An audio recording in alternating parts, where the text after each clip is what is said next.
My name is Sahar Alsahlani.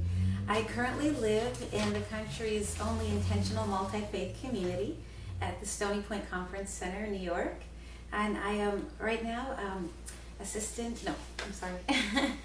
currently I am the national co-chair of the Board of Fellowship of Reconciliation. Okay. So, Sahar, why did you go down to Charlottesville?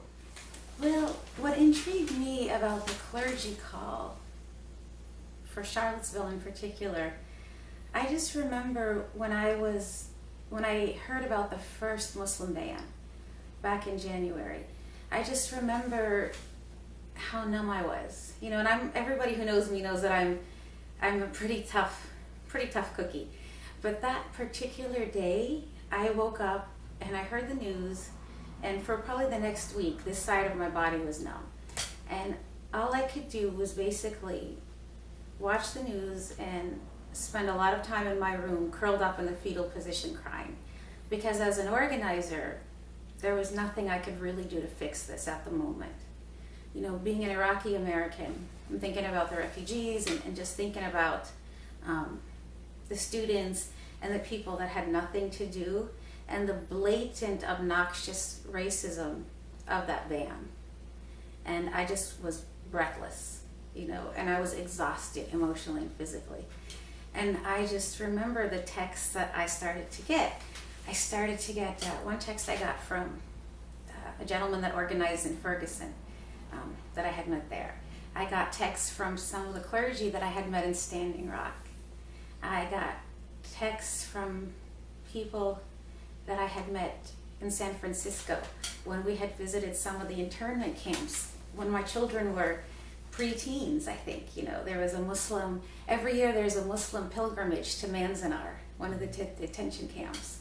And I was just looking online, and I could see all of, you know, the interfaith social justice world is very incestuous, you know, in a good way. I could see everybody organizing. Hey, we're in Boston, you know, rabbis are shutting down the bridge in Brooklyn. Hey, we're doing this. Hey, we're doing this. And I did not have to handle it. And I did not have to visit or shut down one airport. And that was a huge relief. And I think for a split second, I knew how they must have felt when we showed up for them. And never in my life did I ever think I would be in that kind of predicament. Like I said, I'm a pretty tough cookie. But I knew that's where I had to be. And so, yeah, there's no question in my mind. So I emailed, and I got a call back, and I just set my mind to go. Okay. So you sort of touched on it. So what was the experience for you being the only Muslim woman as a part of the clergy delegation while you were down there? You know, it's kind of interesting because I had a feeling that there would not be a big Muslim turnout, only because there are not a lot of Muslims embedded within the interfaith movement. Muslim organizations are so busy doing amazing work of their own, but it's really more in the civil rights of their own. They're combating Islamophobia, they're combating immigration issues, and they're so busy, like occupied just with reactionary things to Islamophobia and to hate crimes. But it does not mean that they are not in touch with the intersection work, you know? But that's why people like me are involved in interfaith. I happen to live in an interfaith community. I'm so ingrained in it on a day-by-day basis. So I kind of figured I probably would be one of the few Muslims.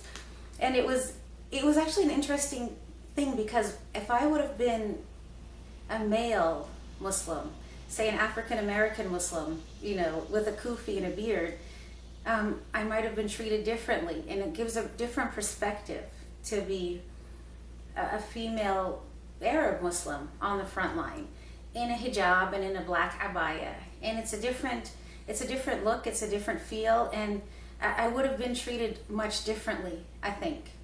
So I see a different perspective and a different lens.